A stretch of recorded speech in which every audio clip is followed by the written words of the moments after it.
আমাদের 3 নং মামুদিয়া। এখানে আরেকটি দেখা যায় আনারস, রস ছাড়া আনারস। ভালো করে দেখলাম সেই আনারস কিন্তু আমাদের ত্রিপুরা রাজ্যের আনারস নয়, সেটা বাইরের আনারস, তাই রস ছাড়া আনারস। এবং আমরা জানি ত্রিপুরা রাজ্যের ইতিহাস, বহুদিন ধরে রাজনীতি করি আমি জানি যখন সিপিএম এর পাওয়ার তোলে বাটি চলে যায়, কখনো ওরা আনারস হয়ে আসে, কখনো ওরা করাত হয়ে আসে, বহুরূপী। এবার মনে হয় সিপিএম আনারসে ঢুকে গেছে।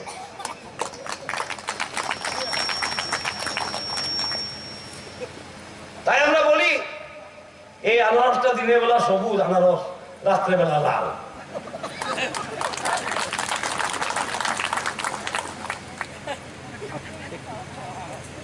আর আমাদের নতুন একটা পার্টি জন্ম হয়েছে ইলেকশনের 10 দিন আগে, টিপলা পার্টি। অথচ কাগজপত্র দেখা গেলে টিপলা ওখানে নেই, টিপলা পার্টি নেই, টিএসপি আছে। পোস্টার দেখি টিপলা পার্টি, আবার প্রার্থী দেখি টিএসপির পার্টি। কোন রাজনৈতিক ম্যাচুরিটি বা পরিপক্কতা নেই। ইলেকশনের 5 দিন আগে জন্ম, ইলেকশনের 1 মাস পরে মৃত্যু। কারণ আনারসের সিজন বেশি দিন থাকে না, আনারস এমনি বেশি দিন থাকে না, গরমে পচে পচে যায়। আর এই আনারসের ভবিষ্যৎ কি? আনারসের ভিতরে আছে কাঁচি হাতুড়া, বাইরে আছে করাত। থাকবে কতদিন? থাকবে কতদিন এই আনারস? আমরা কিন্তু আপনাদের সঙ্গে আছি, সিপিএম এর সঙ্গে ছিলাম যখন সিপিএম রাজত্ব করত ত্রিপুরায়, যে আমরা ছিলাম। আমরা বলেছি চলো পাল্টায়। আমাদের শত শত কার্যকর্তা মারা গেছে সিপিএম এর অত্যাচারে, খুন করেছে। আমাদের কার্যকর্তারা এই পরিবর্তনের জন্য 25 বছর একটানা সিপিএম এর সরকার থেকে পরিবর্তনের জন্য প্রাণ দিয়েছে, থামসা দিয়েছে, আনারস দিয়েছে। আনারস তো রসই দিতে পারে না, রস কি আনারস? আমরা দিয়েছি, আমাদের কার্যকর্তারা দিয়েছে বলিদান। আর আজকে থানসার নেতা স্টেজে উঠতে লাফায়, থানসা থানসা। ভালো কথা, থানসা আমরাও চাই, আমরাও টিপ্লাসা, ওনারাও টিপ্লাসা, আমরা সকলে থানসা চাই। আমরা জানি সমাজ যদি একত্র হয় সমাজের শক্তি বাড়ে। আমরা জানি সমাজ যদি একত্র হয় সমাজের শক্তি বাড়ে, সমাজের কল্যাণ হয়, সমাজের উন্নতি হয়। এটা আমরা ভালো করে জানি, গুণার থেকে ভালো জানি। কিন্তু এটাও জানি ইলেকশন জিতার জন্য, সিএম হওয়ার জন্য সিপিএম এর হাত মেলানো মহাপাপ। সেটাও আমরা জানি। শুধুমাত্র ইলেকশনে জিতার জন্য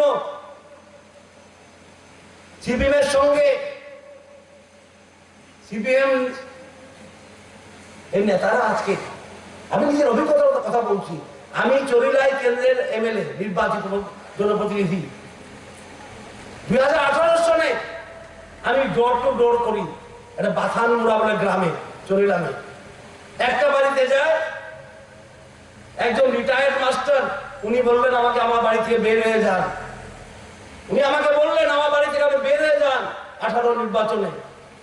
আমরা মজ্জাগত সিপিএম, আমার রক্তে আমার সিপিএম আছে। আজকে 10 দিন আগে আমার কেন্দ্রে দেখি মাথার ফ্ল্যাগ নিয়ে ঘোরাফেরা করছে, থানসা থানসা বলে। এই হলো প্রকৃত চিত্র ত্রিপুরা রাজ্যের রাজনীতি। থানসার পিছে মাজরা আছে, মাথার পিছে মাজরা আছে, সিপিএম এর মাজরা আছে। আমরা দেখেছি 2000 সনে একটা আঞ্চলিক পার্টি দখল করেছিল এবিসি।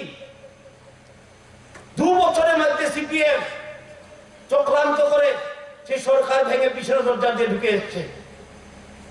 আজকে যদি আনারস যায়, আনারসকে কেটে ফেলবে সিপিএম, পিছনে দরজা দিয়ে এডিসি ঢুকানোর চেষ্টা করছে। কারণ সিপিএম জানে জনজাতি এরিয়াতে ওদের পায়ে নিতে মাটি নেই। এককালে ওরা পেত 18-19টা এমএলএ, আজকে মাত্র 2টি এমএলএ। ওরা হাতুড়া কাঁচিতে কাজ হবে না, কারণ কাঁচি দিয়ে মানুষের পেট কেটেছে, হাতুড়া দিয়ে মানুষের মাথায় বাড়ি দিয়েছে। এখন আনারস নিয়েছে, আনারসের ভিতরে ঢুকে গেছে। কিভাবে কিভাবে এডিসিতে পিছনে দরজা দিয়ে ঢোকা যায় এই ব্যবস্থা করছে। আর যে পার্টিগুলো টিপরা পার্টিতে আছে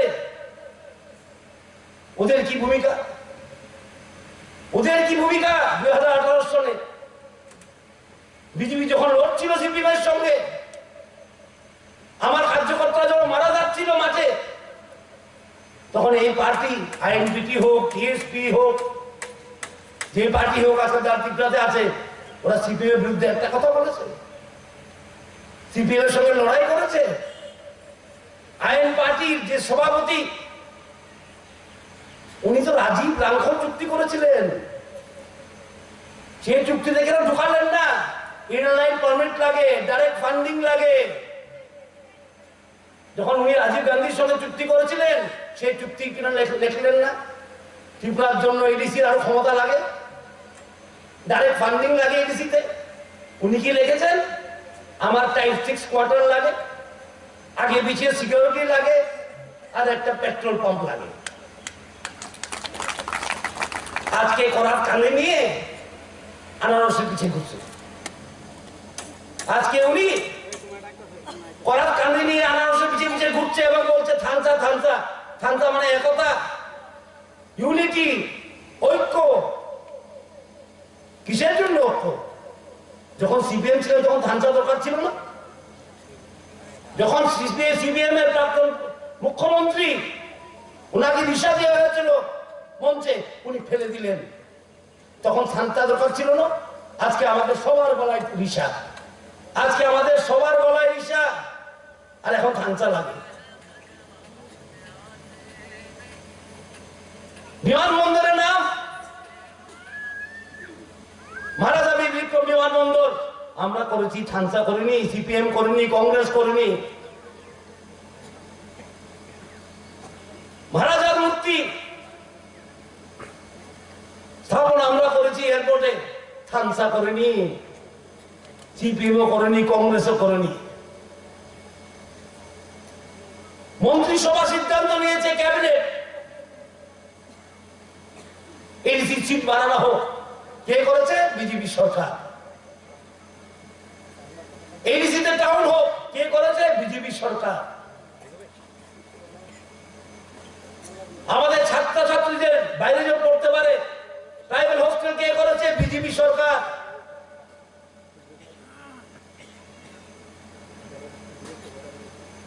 এডিসিকে ল্যান্ড রাইট বা ল্যান্ডের ক্ষমতা দেওয়া সুপারিশ কে করেছে? বিজেপি সরকার।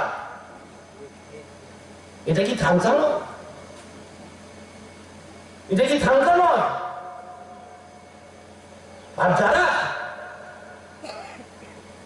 2018 সালে সিপিএম থেকে পয়সা নিয়ে, কংগ্রেস থেকে পয়সা নিয়ে কেন্দ্রে তারা করেছিল আমাদের ভোট কর্তন করার জন্য, কাটার জন্য, আজকে ওরা থানসা বলছে, রাজার কাঁধে গিয়ে বসছে, রাজার কাঁধে গিয়ে বসেছে। সুতরাং এই যে নির্বাচন আসছে 6 তারিখে, সেটা খুব গুরুত্বপূর্ণ নির্বাচন। আগামী দিনে তৈরি করবে যারা এডিসি এরিয়াতে বসবাস করে, ওদের ভাগ্য কি হবে। আর আমরা ভারতীয় জনতা পার্টির স্পষ্ট বক্তব্য, আমাদের লাগে, আমরা চাই সিপিএম মুক্ত এডিসি। কারণ 25 বছর আমরা দেখেছি, এর আগেও দেখেছি, যখন সিপিএম এডিসি থাকে এডিসির কোনো উন্নতি হয় না। এডিসির লোকদেরকে নিয়ে ভোট ব্যাংক তৈরি করার চেষ্টা করে, জনজাতি, ইতিহাস, সংস্কৃতিকে অপমানিত করে। আমি তো প্রায় বলি, আমার দুঃখ হয়, মানিক বাবু অনেক কথা বলতো আমাদের ইতিহাস সম্বন্ধে, আমাদের কালচার সম্বন্ধে, জনজাতিদের, ত্রিপ্রাসাদের, আর পাশে বসে জিতেন চৌধুরী আর রাধা তোরণ হাত তালি দিত। সেটা আপনারও সাক্ষী, সেটা আপনারও সাক্ষী। আজকের ময়দান আমরা দেখেছি বহুবার। আমাদেরকে এখনো উপজাতি বলে। জাতি কবে হব? সিপিএম এর কৃপাতে হব?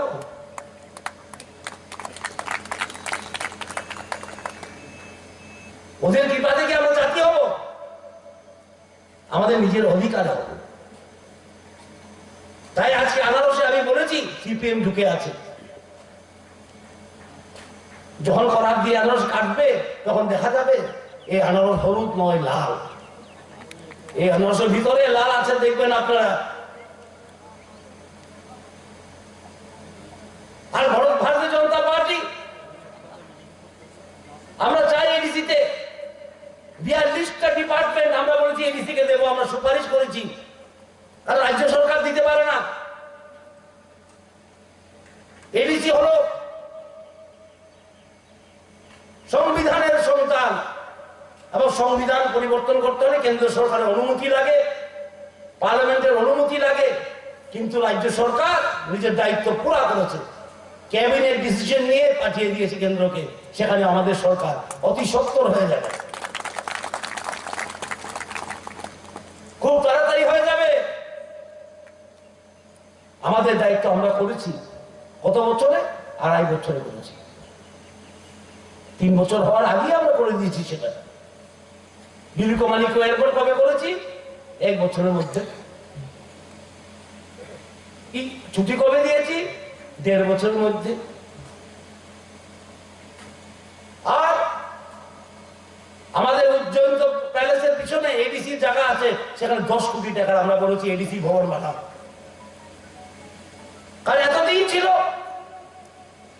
আগরতলা কেন্দ্রিক উন্নয়ন, সবকিছু আগরতলায়, হসপিটাল, ডক্টর, ভালো ভালো স্কুল। আমাদের ছেলে মেয়েরা যারা এডিসির লোক, আপনারা এডিসির লোক, ওরা যে আগরতলায় যায়, থাকার জায়গা পায় না। একটা মডার্ন এডিসি ভবন হোক, 10 কোটি টাকা আমরা স্যাংশন করেছি। থামসা কে করছে? স্টেজে উপরে উঠলে আর লাফালাফি করলে কি থামসা হয়? থামসা হয় কাজ দিয়ে, সেবা দিয়ে। থামসা চিৎকার দিয়ে হয় না। আমরা বলি থামসা ফর ডেভেলপমেন্ট, ওরা বলে থামসা ফর সিপিএম। আমরা বলেছি চলো পাল্টাও, ওরা বলছে সিপিএম কে পিছনে দরজা দিয়ে আবার নিয়ে এসো, নিয়ে আসার সুযোগ করে দেন। এই যে চলছে রাজনীতি পুরো রাজ্যে एडीसी में यही चल रहा है त्रिपुरा राज्य में, यही राजनीति चल रहा है। सीपीएम ये राजनीति कर रहा है। अपना सिंबल है नहीं है तो अनारस में घुस जाओ, सिंबल नहीं है तो कोरात में घुस जाओ, ये चल रहा है। সুতরাং আমার আরেকখানে যেতে হয়, আরেকবার আসবো, বিজয় উৎসব করতে নিশ্চয়ই আসবো আপনাদের সঙ্গে। আমি রণবীর আমার খুব কাছের লোক, যুবক, দীর্ঘদিন রাজনীতি করে, যুব রাজনীতি করেছে। আর আমার আনারসকে এখানে, আনারসটা তো কোনোদিন রাজনীতি করেনি। যে আনারস আছে আপনাদের কেন্দ্রে, এই আনারস তো বাচ্চা আনারস, কোনোদিন রাজনীতি করেনি। বাচ্চা আনারস, কাঁচা আনারস, চুকা আনারস। সুতরাং আমাদের প্রার্থী রণবীর দেববর্মাকে বিপুল ভোটে জয়যুক্ত করবেন। উনি আপনাদের সেবা করবেন, প্রকৃত ধানসা করবেন, এই ভাওতাবাদী ধানসা নয়। সিপিএম কে সুযোগ দেবেন না, পিছনের দরজা দিয়ে হোক, সামনের দরজা দিয়ে হোক, খিড়কি দিয়েই হোক, সুযোগ দেবেন না এডিসিতে। ওরা সুযোগ পেয়ে গেলে দেখবেন এডিসি যে অন্ধকারে ছিল সে অন্ধকারই থাকবে। বহুত দিন চান্স দিয়েছেন, বহুবার চান্স দিয়েছেন, বহুত দিন চান্স দিয়েছেন। রাধাচরণকে তো আমি বলি না, আমি তো পাহাড়ে পাহাড়ে বলি, অনেকজন রাধাচরণকে না বলছেন স্যার, ও তো মানিক চরণ বলে, সেটাও আমি শুনেছি। আরেকটা কিছু বলে অন্য চরণ বলে, সেটা বলবো না আমি বদ্ধতার কারণে। আমাদের ত্রিপুরা ছাড়া রাধাচরণকে আরেক চরণও বলে, সেটা আমি বলবো না বদ্ধতার কারণে। সুতরাং সিপিএম কে প্রশ্রয় দেওয়া চলবে না। যে আকারেই হোক, যে রূপেই হোক, আনারসে হোক, করাতে হোক, এই রাজনীতি আপনাদের করতে হবে। আর বিজেপি সরকার আসবেই, বিজেপি সরকার আসবেই এডিসিতে। তারপরে দেখবেন এডিসিতে রাজ্য সরকার বিজেপির, এডিসি বিজেপির, কেন্দ্র সরকার বিজেপির কিভাবে কাজ হয়, কিভাবে কাজ হয় দেখবেন। তখন আপনাদের দাবি কিভাবে পূরণ হয়। তাই আপনাদের কাছে আমি বারবার প্রার্থনা জানাই যে আমাদের প্রার্থী রণবীর দেববর্মনকে বিপুল ভোটে জয়যুক্ত করুন এবং আমাদের যারা টিকরাসারা আছেন বা যারা এডিসিতে থাকেন সবার জন্য তো ভালো হয়, সবকা সাথ, সবকা বিকাশ, সবকা বিশ্বাস হয়, এই কাজটা আপনারা নিশ্চয় করবেন। এই আস্থা আপনাদের আছে আমার। এত বলি আমি আপনাদের থেকে বিদায় নিচ্ছি। বন্দে মাতরম, ভারত মাতা কি জয়, জয় ত্রিপুরা।